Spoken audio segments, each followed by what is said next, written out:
What's going on, guys? LoganJYA here, and happy Halloween. Got a spooky deck for you, that being Dark Worlds. I think it kind of fits the bill, given how many horrifying monsters you got, and how scary it can be to have all of the cards in your hand ripped away, and that's what you're going to be able to do when you give this deck a try. Now, this is a serious contender. This is something I'm thinking about even taking with me to YCS Richmond, that or maybe any of the other infinite combo decks. Now, thinking about the status of combo decks right now in our game, it has me wondering, has the game gotten to a point of toxicity where there is no point of return?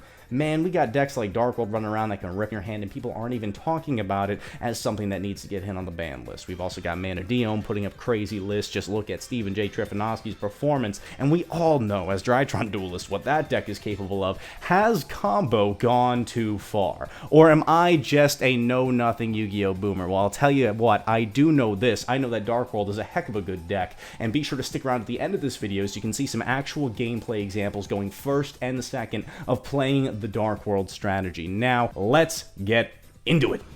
Alright everybody, happy Halloween, and today we certainly do have a spooky deck profile for you in the form of Dark World, another high-tier meta contender. In the same vein of Tier Elements or Drytron, this deck sure as heck knows how to cook the opponent in an unfair way, and it really is a testament to where the game is currently at in terms of playability and introduction to new players. I'd argue it's not too friendly, and if you were a new player and had to play against something like Dark World, let me know in the comments down below how that would shape your opinion of the game. But without further ado, let's get into it. Alright, homies, without further ado, let's get into the profile. Starting things off, we've got 3 of the big bad boss, Rainbow. He is Grapha 2.0. Not only does he net you a search on discard, but he also has the same effect where he can bounce back a Dark World you control to the hand, special summon himself. He's another big chungus 3k beater boy, and when he's discarded by an opponent's card effect, you get to special summon a 4 or lower from deck. So he's got that 5 or higher on the search, 4 or lower on the special, depending on the discard mechanism. He is your core strategy for winning with this deck, trust me.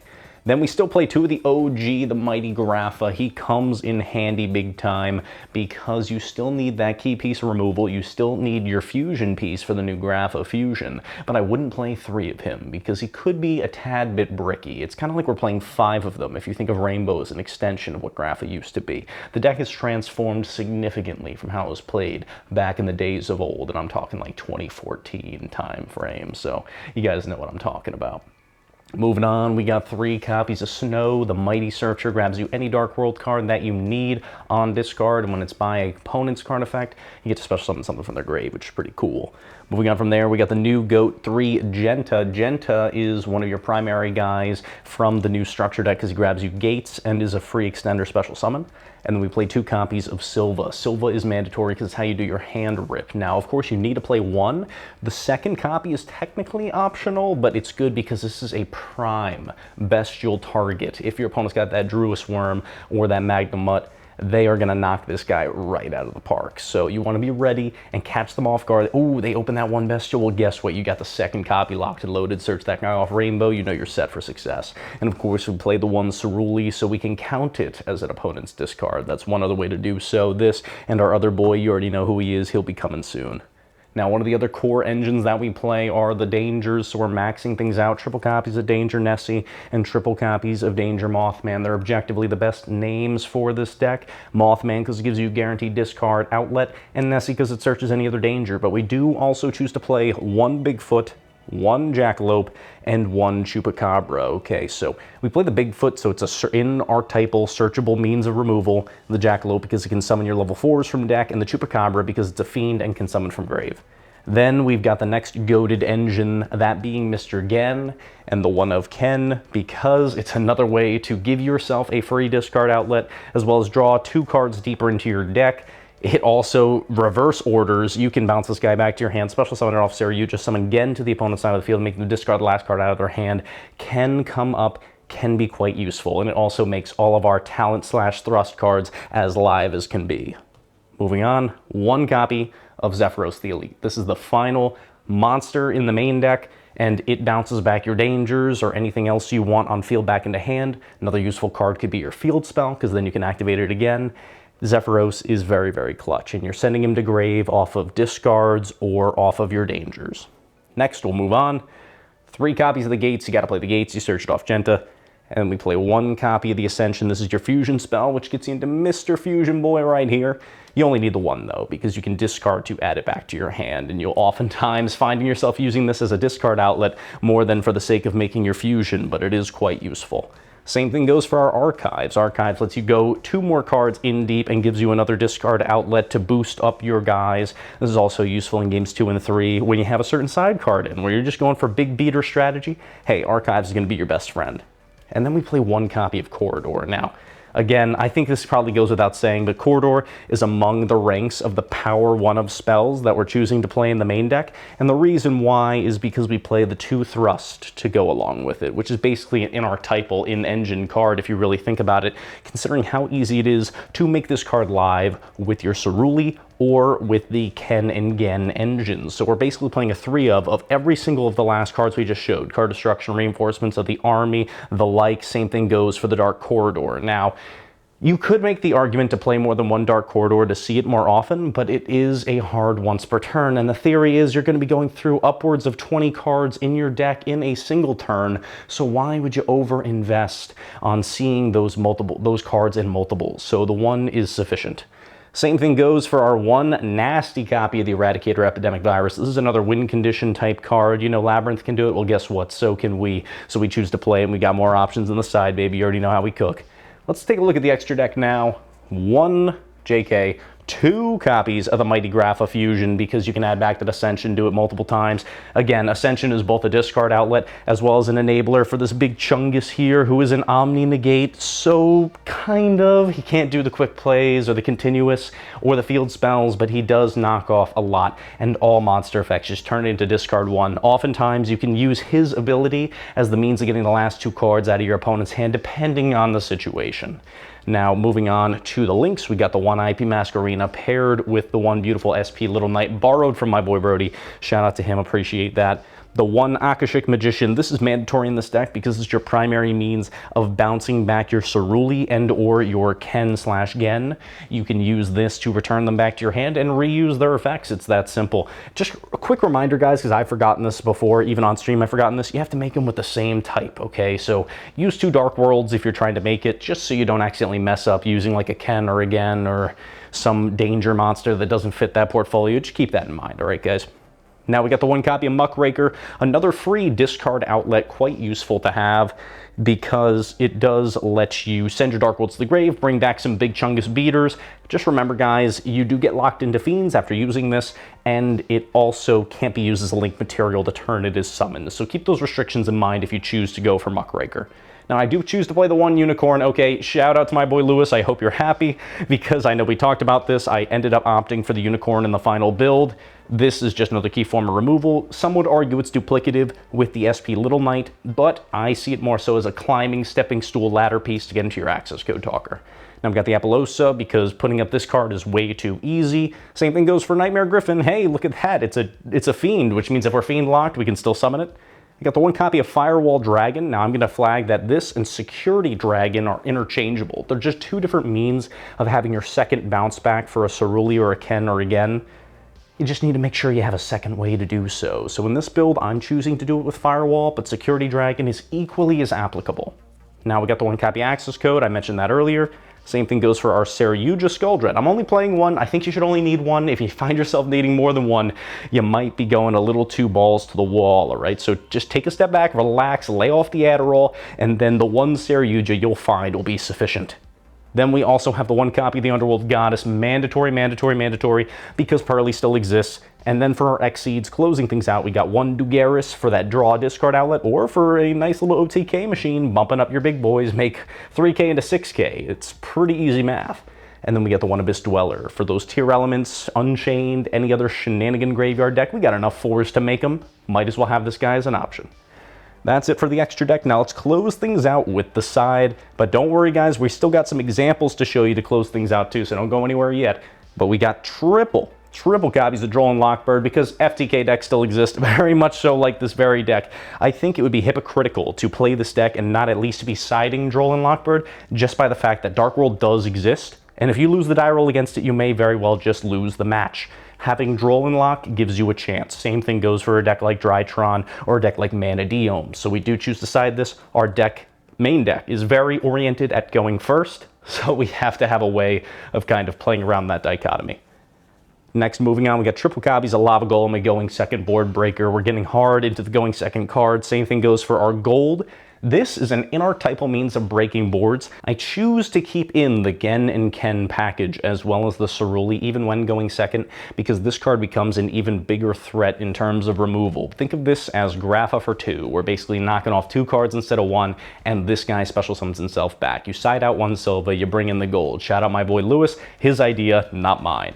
Now we've got additional thrust targets in the side as well. We've got our Herald of the Abyss for the Pearlies, the 1 Harpies for the Duster for the back rows, the 1 Mighty Lightning Storm for back row or front row, and then when we're going first, of course, we got our Sacked by the Grave. When we're guaranteed if we go first, we got to make sure we have an answer for our opponent's Droll and Lockbird, so we're bringing in that call by 1,000%. Now this is definitely a mix of a card. This is kind of our backup plan for when we're getting drolled or hand trapped to death. Well, guess what? We slap down a skill drain on him and we don't have to care. Shout out my boy Henko Chow, who came into chat when we were thinking about playing Crossout Designator on the side and just said, no, just do skill drain. It does the same thing but better because you just sit on it. It's a floodgate that you can successfully play under. And I was like, you know what? Good point, pal. Let's do that. So we are siding triple copies of Skill Drain. I've seen success with it, and I choose to continue to play it, especially in those really tricky matchups, you know. Flaunderies, ugh, disgusting. I hate to say their name, but guess what? They still exist, and they still play that nasty, nasty Dimensional Shifter. And Dimensional Shifter spells a bad time for us 100%. But you know what spells a bad time for Flaunderies? Skill Drain. So hey, let's flip him the bird right back and flip up that Skill Drain, call it a day, have a nice time. And the last card in our side deck is 1 copy of Deck Devastation Virus. For those decks that the Eradicator just might not be cutting the mustard against, well, guess what? Maybe Deck Devi does it even better. You know, think about your Sprite matchup. Any matchup with those 1,500 or less guys, let's bring in the Deck Devi and send them straight to where they belong.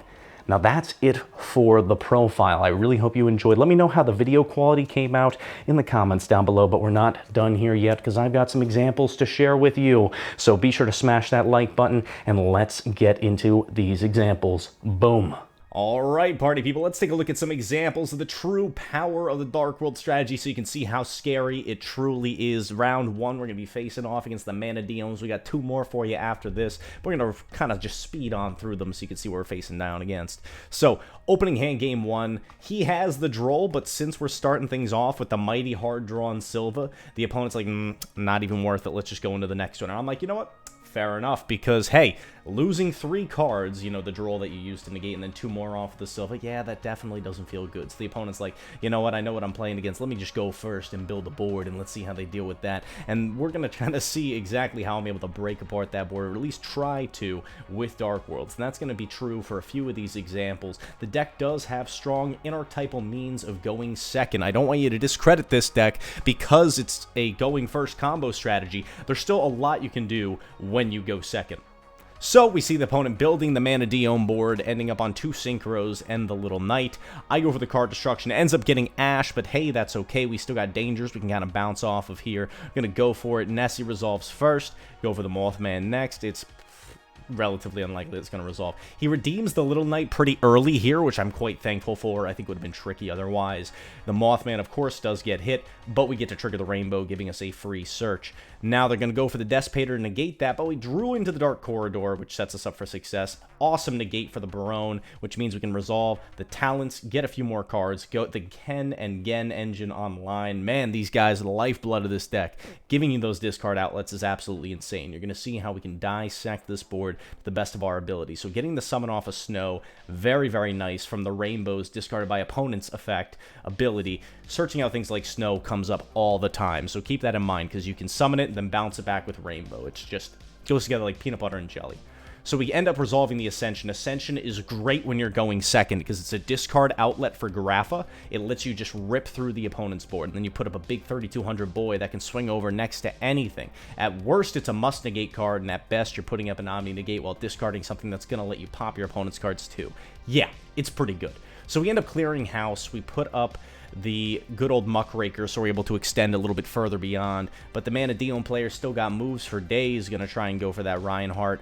We're going to redeem the mighty Grapha Fusion to negate. We're going to get the Grapha pop out of this and the effect to summon from the hand. Now, I end up missing here. It gets the reframing. He keeps it in grave. I'm going to say this. It's non-consequential. Yes, it's supposed to stay in hand. If it's not a monster, stays in the opponent's hand. But here, I assure you, it's non-consequential for how the opponent chooses to play it out and where we choose to interrupt, okay? So he gets the free search. He continues to combo forth. He uses the Rise Heart.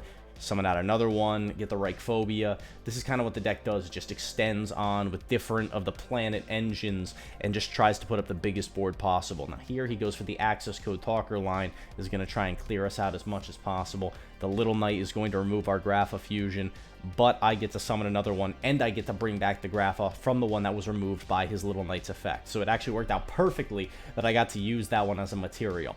Now he's going for the access code talker. He's going to clear house as much as possible, and you're going to see our board kind of get dissected here, but we're so far from out of the game because look what happens, okay? He swings over. In the end phase, we get our card back from the Little Knight. That's our mighty Grapha Fusion, and we're actually just going to be able to go straight into battle phase. Don't need to play into any of those interruptions. Clear out those problematic cards. Main phase 2, go for the Rhoda. It just forces out the Ash. We love that. Don't even have to worry about it. Didn't need to resolve. Go for our own Little Knight, which removes the access code talker on summon, and then sure, he clears it, but who cares because we top deck a Darkworld monster. Any normal summonable Darkworld was going to give us back Rainbow, give us back Grapha, and let us combo. We get hit with the Droll, which means we're slowed down just a little bit. Now here, he goes for the Reframe. Again, I told you, it's not going to matter because look what happens next. He draws for turn. He concedes. Did not matter. Even if he had it still in hand, he wasn't able to put up another Synchro on top of what he already had. Therefore, we had that game on lock. Let's go check out the next one. Alright guys, let's close things out with one more replay. This one's going to be against Labyrinth, and Labyrinth is going first in this matchup, but they don't open up anything too consequential, which means we're just going to kind of rip through the set 1 and field spell. Not a big deal. Going for Corridor first, and when I go second, I love to have that Ascension. It is the most beautiful discard outlet, as well as means of putting up that early Grapha, and the Grapha protects us from pretty much anything, like a big welcome Labyrinth. Who cares about that? I'm just going to discard whatever the heck I want and turn that into what that card effects was. Wonderful. Love it to see it. Then we go for the Mothman. Mothman's going to bring back our Silva, and then we just do the Rainbow Rotate. The good old Rainbow Rotate is what I like to call it when you're summoning it back from graveyard. Now we keep popping off with the dangers, get more free summons, use the Ascension for the free add back, and the opponent knows that's all she wrote because we're going to have plenty of damage on forward.